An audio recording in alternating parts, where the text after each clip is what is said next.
The Lord's curse is on the house of the wicked, but he blesses the abode of the righteous. Towards the scorners he is scornful, but to the humble he shows favor. The wise will inherit honor, but fools get disgrace. That is Proverbs 3:33 through 35. That was the daily wisdom of the day. We're coming to the end of the Lenten season. We're already 5th week. This is the Holy Week.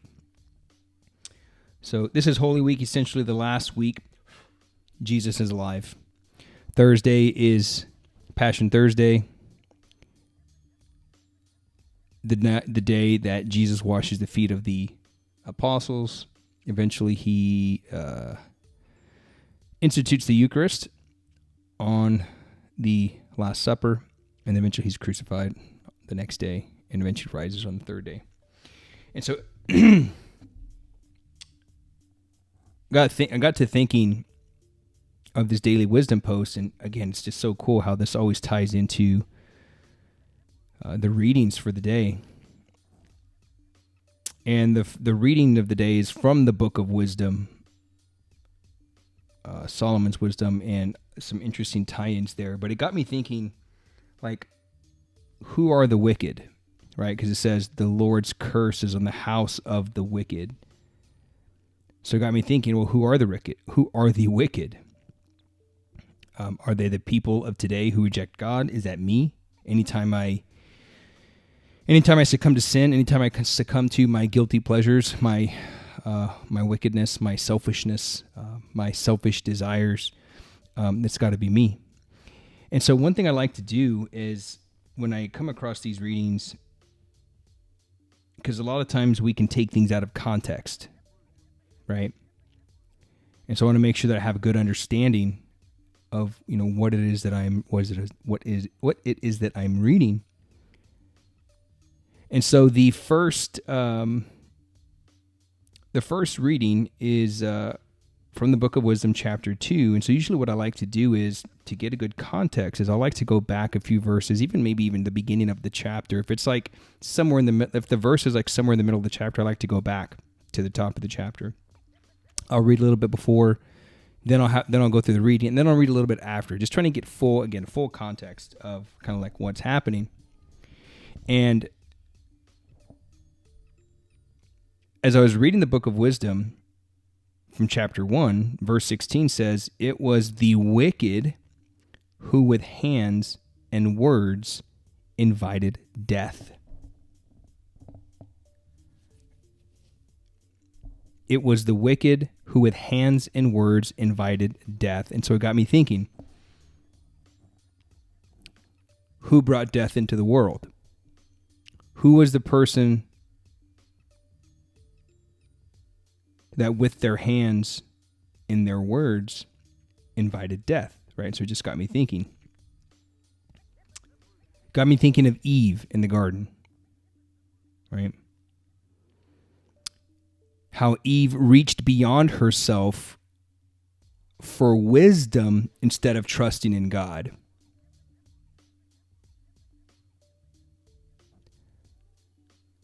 And both Adam and Eve are just as guilty, right? So if you're a lady watching this isn't... I always laugh when you hear guys say, like, oh, if it wasn't for Eve, we wouldn't have fallen. Adam was just to blame. Me, as a man, we as men, as husbands, as fathers, we are just to blame as our woman, okay? But it got me thinking, because wisdom in Proverbs is often referred to in the feminine, right? So I started just asking myself, I'm like, so is wisdom from the feminine? Is wisdom from the feminine realm? It would make sense if it is, because it was the feminine that desired wisdom in the first place, right? So in the garden, right, setting the scene, man creates Eve, then eventually the serpent comes in, deceives her, asks her a question, to plant the seeds of confusion and doubt. He does a great job of it because Eve is now confused. And then eventually she sees the tree, which looked good for taste and wisdom. So here is verse 6 of chapter, what chapter was this? Genesis 1:6. It says, "The woman saw that the tree was good for food and pleasing to the eyes, and the tree was desirable for gaining wisdom. So she took some of its fruit and ate it, and she also gave some to her husband who was with her, and he ate." So as I'm reading these Proverbs on a daily basis, me trying to, gain more wisdom myself, I just noticed that it's often referred to in the feminine. And it would make sense if wisdom is of the feminine realm, it would make sense because it was the feminine that sought wisdom in the first place.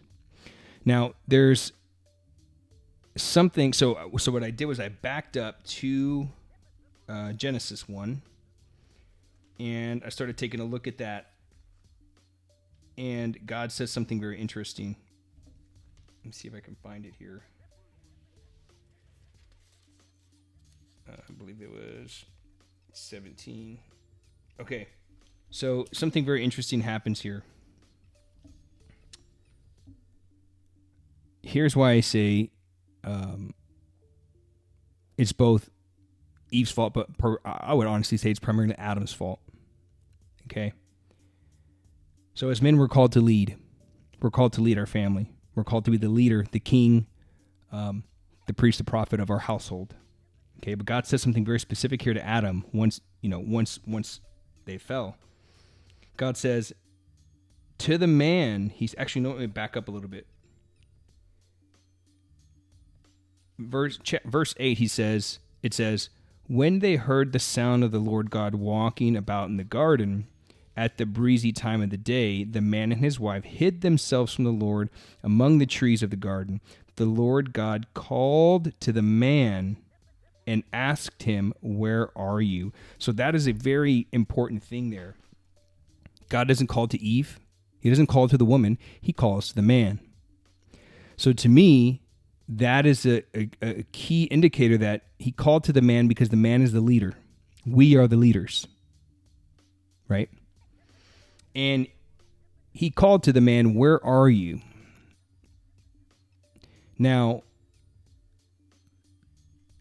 God is all knowing, right? He's omniscient. He knows everything. So he's calling to Adam saying, "Where are you?" He's not calling and asking of like his geographical location. He knows exactly where Adam is. He's asking him, "Where are you in relation to me?" And so essentially what he was doing was he was giving Adam an opportunity for confession, which is one of the sacraments of the church. But Adam didn't confess. Instead, he blames his wife. And so both of them, neither of them take responsibility of the problem, right? And so in our lives, like we can't solve the problem unless we, for one, get clear on what the problem is, take ownership of the problem. Like only once we take ownership of it can we solve the problem, right? And so Adam blames his wife. Well, the woman that you put here with me, she gave me the fruit and I ate it, right? And so then God turns to the woman. The woman's like, "Well, the serpent that came in here and deceived me." So neither of them take ownership. So that to me there stands out. And I think many of us men today are not taking ownership of our current situation, whether it's our health, our fitness, our career, our family. We don't take ownership of these things. The next thing that stood out to me was God says, verse 17, he says, to the man, he says, "Because you listened to your wife and ate from the tree which I commanded you that you shall not eat from it. Curses the ground," right? So then he begins to tell Adam what's about to happen. And so that stood out to me there where he says, "Because you listened to your wife." This doesn't mean that we should not listen to our wives. To me, I'm hearing, look, because you did not lead your wife, and in turn you allowed her to lead. Like, how many men are allowing the woman in our lives to lead? How many men are not taking responsibility for their household and allowing the wife to be the breadwinner, or allowing the wife to do X, Y, and Z? Not saying that the man should be, bringing in more money than the wife, or that, she should be working at home. Not saying that. But how many men sit back and, what's the word I'm looking for? Abdicate their position, right? They abandon and just kind of let her do the thing. Let her do it all. How many men don't lead?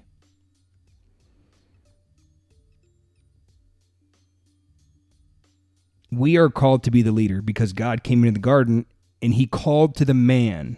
He did not call to Eve, the woman. Adam is the man. He is called to be the leader. And this ultimately is where St. Joseph comes in. So I'm going through a consecration right now. I'm doing a 33-day consecration to St. Joseph, where I'm consecrating myself to my spiritual father. What better person, obviously Christ is above all, but what better person to model ourselves after the man who was the earthly father of Christ, right? And so Adam didn't protect the first holy family, him and his wife. He did nothing. How many men are doing nothing when the devil is tempting and destroying our wife and our children and our daughters? How many men are standing by and doing nothing? Especially in today's time. Look at what's going on. Look how many institutions and people are after our kids. Where are the men? You see these shows like Cuties and all these other shows that are out there. Where are the men? How come it's the women that are always at the PTA meetings? And I'm just as guilty of this. I'm asking myself these questions too. How many times do we see just the women standing up and not the men? So I'm doing this 33 consecration, I'm trying to become a better man, better husband, better father myself. Because only through going through these steps, my children are going to see this. My wife's going to see this. And it's going to put me in a position to better lead them. Right? But many men are not taking ownership, just like Adam blamed his wife. Eve blamed the serpent. Like nobody took ownership of that. And so as I continue, so back to like the Book of Wisdom, as I was reading through that, man, it's just crazy how it seems like these people are on just a clear path of destruction. And I'm just going to read a little bit here from that first reading. And it's pretty dark, man, pretty crazy. It says, it opens up, I believe the reading doesn't kick off until it's verse 1, and then it jumps to verse 12. But I'm just going to read a few of them here. It says, "For not thinking rightly, they said amongst themselves, brief and troubled is our lifetime. There is no remedy for our dying, nor is anyone known to have come back from Hades." So to me, it sounds like, what's the point of this life? Like, there's no remedy. Like, once we die, that's it. There's no coming back from that. There is no life after death. Like it almost seems like there's no purpose. There's no hope. The next one says, "For by mere chance we were born, and hereafter we shall be as though we had not been." That's pretty nihilistic, right? It is a mere chance that we were born. That's what it means by they were not thinking rightly. You are not here by accident, friend. I am not here by accident. In Jeremiah, he says, "I knew you before I formed you in the womb." And God willed for us to be born. You listening to this, he willed for you to be born. He gave you an identity, which he revealed to you during your baptism. Because the breath in our nostrils is smoke, and reason a spark from the beating of our hearts. And when this is quenched, our body will be ashes, and our spirit will be poured abroad like empty air.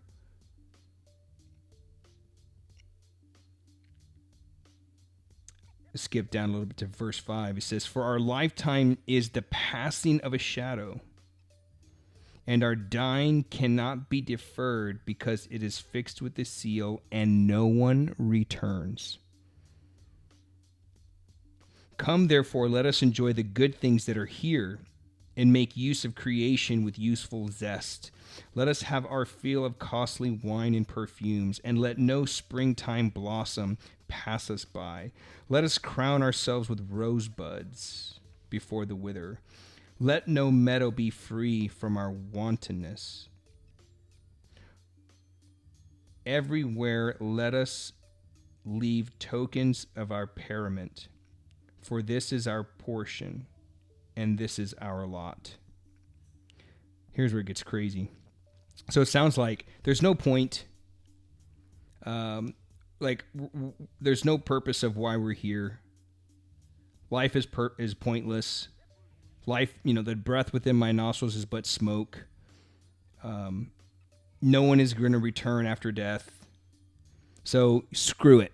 Screw it. This life is pointless. Let's just have our fill of wine, and let's just get trashed while we're here. And so because of that, I think men can start to have this dark outward look on life, because we don't know who we are. We don't know our identity. Things seem pointless, that we go on a path of destruction. And that's where the next verse is. It says, "Let us oppress the righteous poor. Let us neither spare the widow nor revere the aged for their hair grown white with time. But let our strength be our norm of righteousness, for weakness proves itself useless. Only the strong survive.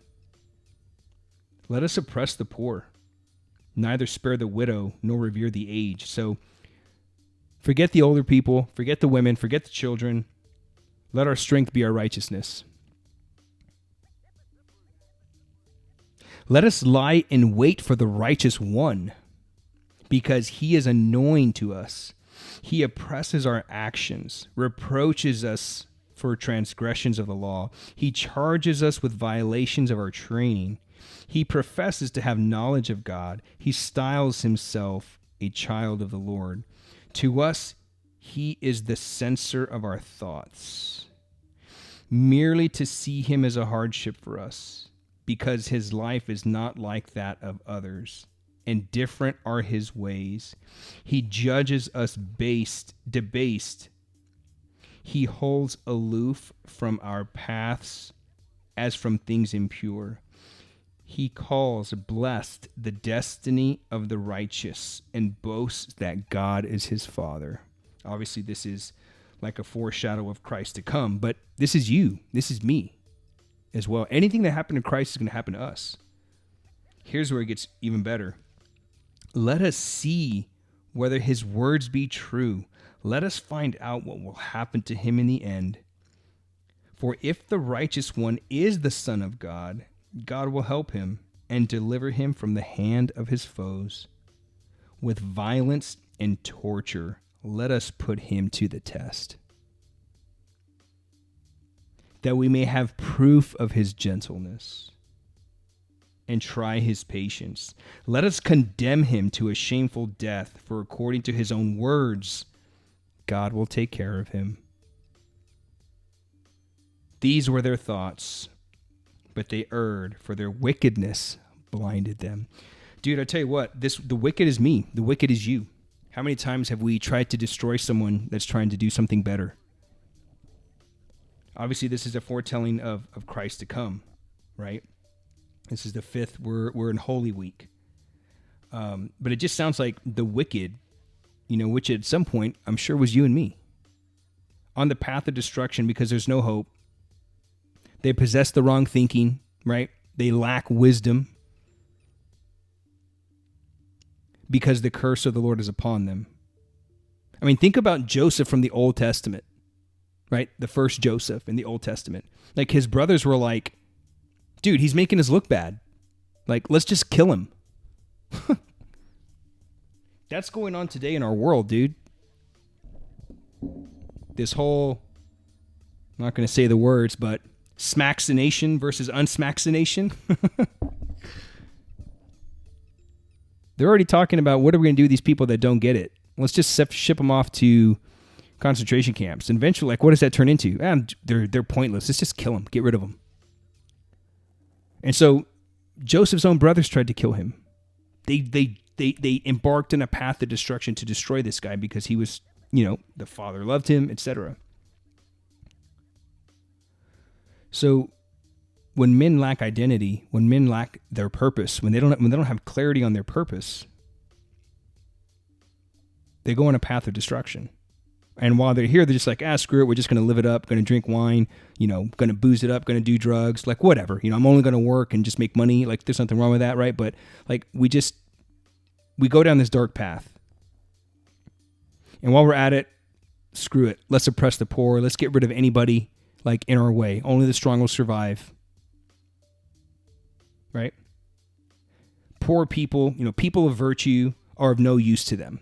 They're annoying, as I said. Like, every time we look at this guy, it's a hardship for us. When people look at you, or others that are trying to do things better and improve themselves, become better men, husbands, and fathers, it's annoying. It hurts them because no one wants to be called on their wickedness, right?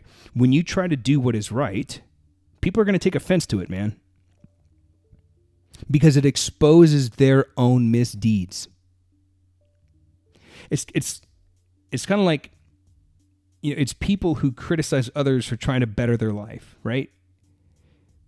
When people try to better themselves, when you try to make steps to lose weight or get in shape or do something that's going to make you better, it offends those around you because it convicts them of their lack of improvement. The whole crabs in the bucket kind of thing. Like, do you know how the whole crabs in the bucket? I learned this. Like, I've heard the term, but I didn't actually understand what really went on. So this whole crabs in the bucket, we've heard this term, right? And we hear of it's like, oh, the crabs will, they see a crab trying to get out of the bucket and they pull it down. Well, here's what I learned about that. They don't just pull the crab down. The crab that's trying to get out, they pull it down and they break its legs. They break its legs and its claws so it can never, ever think about getting out again.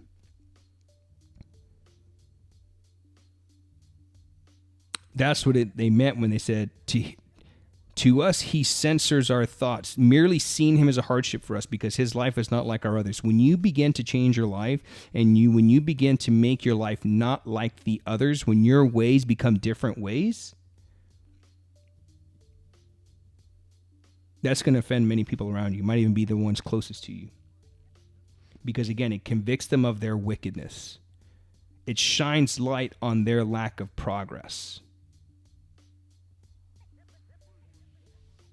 So the same will happen for you, for me, when we try to improve our lives. When you try to elevate your righteousness, both in your life and in your fitness. I've seen this happen many times with married couples, where the spouse just completely does not support the other one when they're trying to make a change for their life. Actually, one of our students way back, they were considering working with us, and actually it was fun. It was crazy how time kind of comes full circle. So when I was like 16 years old, my first job was a dishwasher at Golden Corral, and eventually I made my way to cook. And one of the cooks that was there, the lead cook, I was working with him. And anyway, all these years go by, and his wife actually comes to. She was really overweight.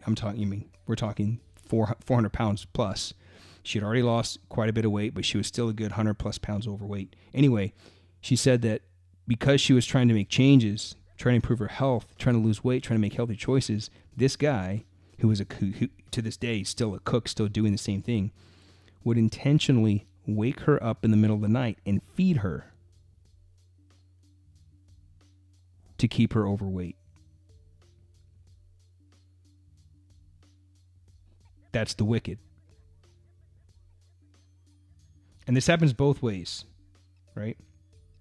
But in the end, improvement of your life can draw negative attention to you, even by the people closest to you, because it shines a light on why and how they're remaining the same. All because your life is no longer like the others, as it says in the Book of Wisdom, because you no longer think, talk, and act like other people do. You're trying to become a better man. You're working on getting yourself in shape. You're working on self-development. You're working on all these things.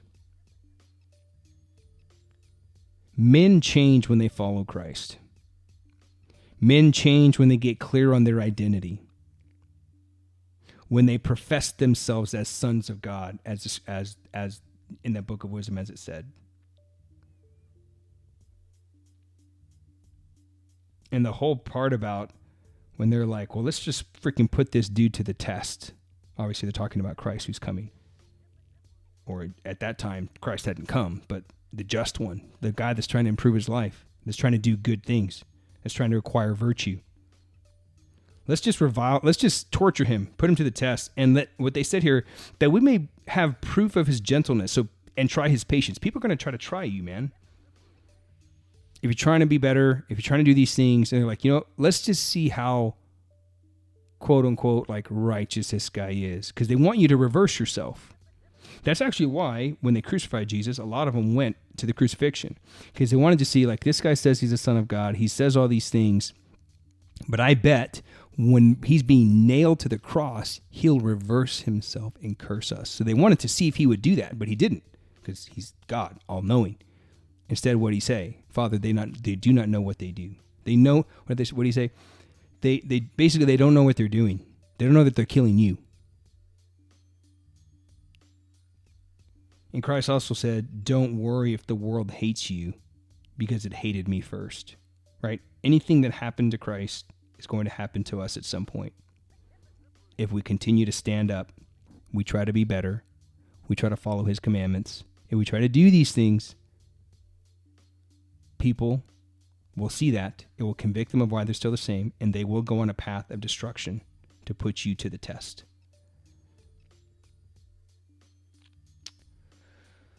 That's it, man. Appreciate you watching. See you on the next one. Peace.